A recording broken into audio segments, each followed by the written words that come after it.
Praise the lord. మన ప్రభును మన రక్షకుడైన యేసుక్రీస్తు వారి ఉన్నతమైన నామంలో మీ అందరికీ మా హృదయపూర్వక వందనములు. ఈరోజు దేవుని వాక్యము, ఇప్పుడే అది మొలుచును, మీరు దాన్ని ఆలోచింపరా. యెషయా గ్రంథము 43వ అధ్యాయము 19వ వచనము. Now it springs up, do not perceive it. Isaiah chapter 43 verse 19. ఈ రోజుకు గాను కృపగలిగిన దేవుడు మనకు అనుగ్రహించిన వాక్య భాగమును బట్టి ధ్యానించుకుందాము. ప్రభునందు ప్రియమైన సహోదరి సహోదరులారా, చాలా సందర్భాలలో మనము దేవుని యొక్క కార్యములను గ్రహించలేక ఉన్నాం, అర్థం చేసుకోలేనటువంటి స్థితిలో ఉంటాం. యెషయా భక్తుడు అందునిమిత్తమునే అంటున్నాడు, మీరు దేవుడు చేసే కార్యాలను గ్రహించలేకపోతున్నారు, కనీసం ఆలోచించలేకపోతున్నారు అని. మునుపటి వాటిని జ్ఞాపకము చేసుకొనకుడి, పూర్వకాలపు సంగతులను తలంచుకొనకుడి. ఇదిగో నేనొక నూతన క్రియ చేయుచున్నాను, ఇప్పుడే అది మొలుచును, మీరు దానిని ఆలోచింపరా అనే ఈ బలమైనటువంటి మాటను మనము ఈరోజు తప్పకుండా గ్రహించాలి. దేవుడు బైబిల్ గ్రంథంలో అనేకమైన అద్భుతమైనటువంటి మాటలను పొందుపరిచాడు. ఆయన అద్భుతాలు చేయగలిగినటువంటి దేవుడు, ఆశ్చర్య కార్యములు చేయగలిగినటువంటి దేవుడు. అలాంటి దేవుడు నీతో ఉన్నాడు అని నీవు ఎందుకు గ్రహించలేకపోతున్నావు? బహుశా ఈ రోజున నీవు నీ జీవితంలో జరిగిన భయంకరమైనటువంటి పరిస్థితులను తలచుకొని కృంగిపోతున్నావేమో, నీకు ఎదురైన ఓటములను గుర్తు చేసుకొని బాధపడుతున్నావేమో, లేదా నీకు నలుగురిలో జరిగినటువంటి అవమానమును మర్చిపోలేక వేదనతో ఉన్నావేమో, నీ ఆత్మీయులను కోల్పోయావేమో, ఒక్క మార్కులో నీ ఉద్యోగము చేజారిపోయిందేమో. అయితే పరిస్థితులు ఎలా ఉన్నా, స్థితిగతులు ఏమైనా, గతించిన కాలములో నీవు ఎంత అల్పంగా, ఎంత బలహీనంగా, ఎంత తృణీకారమును ఎదుర్కొన్నా సరే వాటిని గుర్తు చేసుకోవద్దు, వాటిని గురించి ఆలోచించవద్దు. అనవసరంగా అలా జరిగింది, అలా చేయకుండా ఉండాల్సింది అని గతంలోనికి నీవు వెళ్ళొద్దు. దేవుడు నిన్ను గతంలో ఉండాలి అనుకోవడం లేదు, దేవుడు నిన్ను భవిష్యత్తులో వర్తమానములో ఉండాలి అని ఆశపడుతున్నాడు.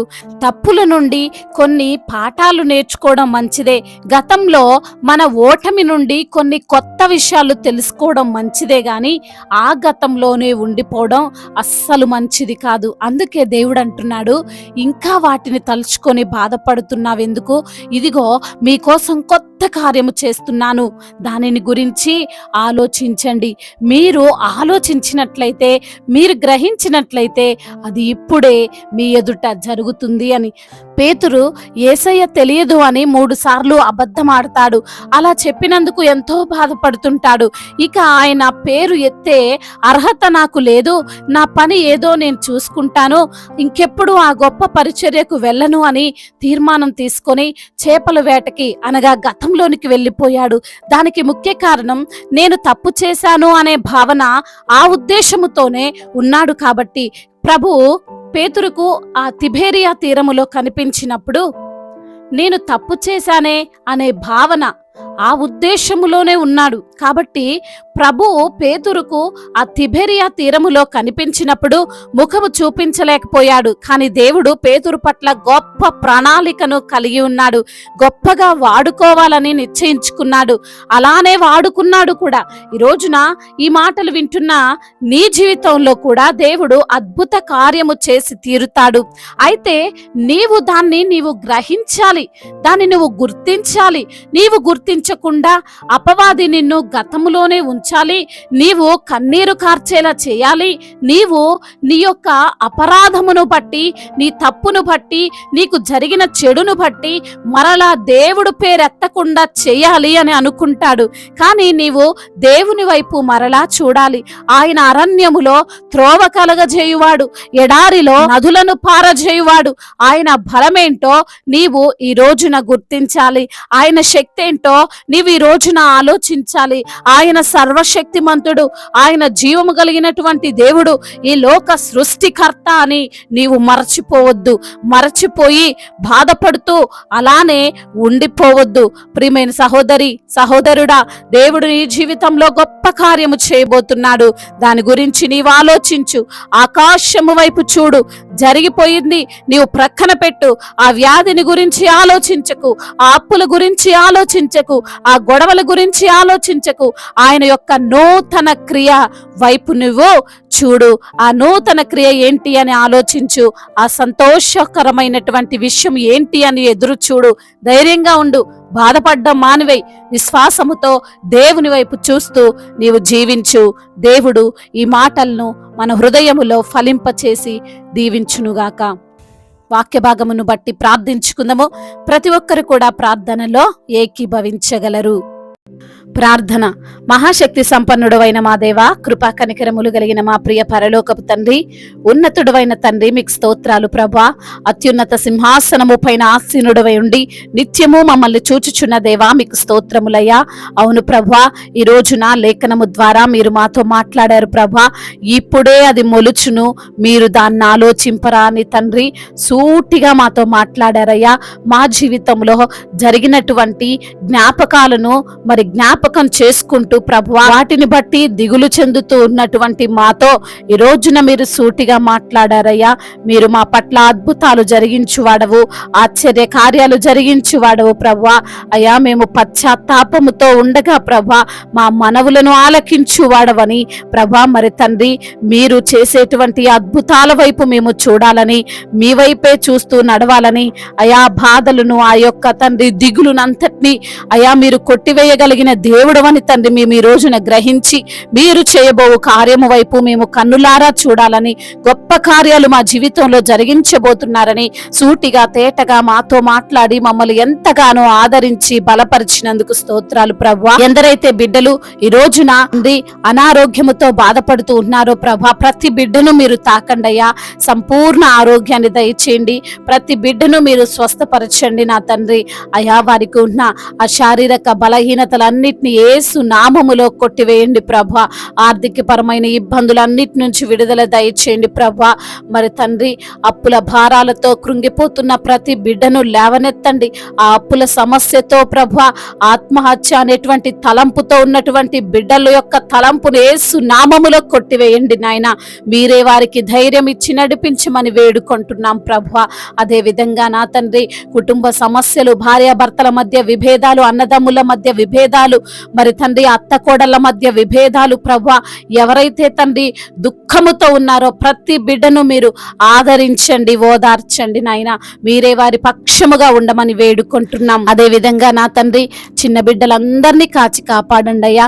బిడ్డలు స్కూల్కి వెళ్తుండగా వస్తుండగా రాకపోకల్లో మీరే వారికి తోడై ఉండమని వేడుకుంటున్నాం. అదే విధంగా యవ్వన బిడ్డలందరినీ జ్ఞాపకం చేసుకోండి. బిడ్డల చదువుల విషయంలో ప్రభా, ఉద్యోగాల విషయంలో ప్రభా, మరి అదే విధంగా వారు ఏ తండ్రి ఆలోచనలు చేస్తున్నారో ఆలోచనలన్నిటినీ వారి జీవితంలో ఫలింప చేయండి. మీరే వారికి తోడుగా ఉండమని వేడుకుంటున్నాం. ఆ చెడు వ్యసనాలకు, చెడు స్నేహాలకు అయా వారు అట్రాక్ట్ అయిపోకుండా తండ్రి మీ యొక్క కృపను అనుగ్రహించమని వేడుకుంటున్నాం. మీ యందు భయభక్తులు కలిగినటువంటి జీవితం ప్రతి యవ్వన బిడ్డకు మీరు దయచేయమని బ్రతిమిలాడుకుంటున్నాం. బిజినెస్ చేస్తున్న వారిని దీవించండి, నష్టాలను యేసు నామములో కొట్టివేయండి. అయా, చేతి పని చేసుకున్న వారిని దీవించండి. వారి యొక్క చేతుల కష్టార్జితాన్ని మీరు ఆశీర్వదించండి. కూలి పని చేసుకున్న ప్రతి బిడ్డకు తండ్రి కావలసిన శక్తిని, బలాన్ని మీరే వారికి అనుగ్రహించమని బ్రతిమిలాడుకుంటున్నాం.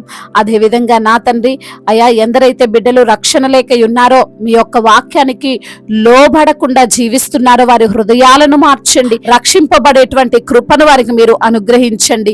సువార్థికులను మీరు బలపరచండి. వారు చేస్తున్న సువార్త పరిచర్యను తండ్రి దీవించండి, ఫలింప చేయండి. అదే విధంగా మిషనరీస్ ని మీరు దీవించండి ప్రభా. వారు పడే ఇరుకులు, ఇబ్బందులు అన్నిటి నుంచి కూడా విడుదల దయచేయండి. అయా, దైవజనులందరికీ మీరు తోడుగా ఉండండి. అయా, వారికి తండ్రి మీ యొక్క కృప, మీ యొక్క కనికరము, మీ కటాక్షము, మీ దయగల హస్తము వారికి తోడుగా ఉంచండి. అద్భుత కార్యాలు వారి ద్వారా మీరు జరిగించండి. భారతదేశాన్ని దీవించండి. సమాధాన దేశముగా, ప్రేమ కలిగినటువంటి దేశముగా, తారతమ్యాలు ఏవి లేనటువంటి దేశముగా మా భారతదేశాన్ని మీరు నిలవబెట్టండి. రాజకీయ నాయకులను, అధికారులందరికీ మీరు తోడుగా ఉండండి. సమయోచితమైనటువంటి జ్ఞానమును, తెలివిని ప్రసాదించండి. దీవించండి నాయన. ఇతర దేశాల్లో ఉంటున్న ప్రతి బిడ్డకు మీరు తోడై ఉండమని బ్రతిమిలాడుకుంటున్నాం. ఆయా గర్భఫలము లేని బిడ్డల కొరకు ప్రార్థిస్తున్నాం తండ్రి. వారికి గర్భఫలాన్ని దయచేయండి, గర్భిణీ స్త్రీలను దీవించండి, తల్లి బిడ్డలకు క్షేమాన్ని దయచేయండి. ఇప్పుడే పుట్టిన చంటి బిడ్డలకు కూడా మంచి ఆరోగ్యమును వారికి అనుగ్రహించండి తండ్రి. అదే విధంగా నా ప్రభువా, ఇంకా తండ్రి చెప్పుకోలేనటువంటి బాధతో విరిగి నలిగిన హృదయముతో మీ సన్నిధిలో మొరపెడుతున్న ప్రతి బిడ్డ మొరను మీరు ఆలకించి సమాధానం అనుగ్రహించమని బ్రతిమిలాడుకుంటూ నజరేయుడైన యేసుక్రీస్తు వారి ఉన్నతమైన నామంలో ఈ ప్రార్థనను అడిగి వేడుకొని పొందుకొని ఉన్నాము మా ప్రియ పరలోకపు తండ్రి, ఆమేన్. ఈరోజు పెళ్లి రోజు మరియు పుట్టినరోజు జరుపుకున్న వారందరినీ దేవుడు దీవించి సకల మేలులతో, సకల ఆశీర్వాదములతో, కృపాక్షేమములతో, శాంతి సమాధానముతో, మెండైన దీవెలతో దేవుడు మిమ్మల్ని నింపునుగాక. మీ యొక్క ప్రార్థన అవసరతలను మాకు తెలియజేయగలరు. మీ కొరకు మేము తప్పక ప్రార్థిస్తాము. మొదటిసారిగా మన యొక్క ఆదరణ వాక్యం చూస్తున్నట్లయితే తప్పకుండా సబ్స్క్రైబ్ చేసుకోగలరు. ఈ వాక్యము మీకు ఆశీర్వాదకరంగా ఉండినట్లయితే అనేకులకు కూడా ఈ వాక్యాన్ని పంపి మీరు కూడా దేవుని యొక్క రాజ్య సువార్తలో పాలిభాగస్తులు కావాలని దేవుని పేరట మనవి చేసుకుంటున్నాను. May God bless you all. దేవుడు మిమ్మల్ని దీవించి బలపరచి స్థిరపరచునుగాక.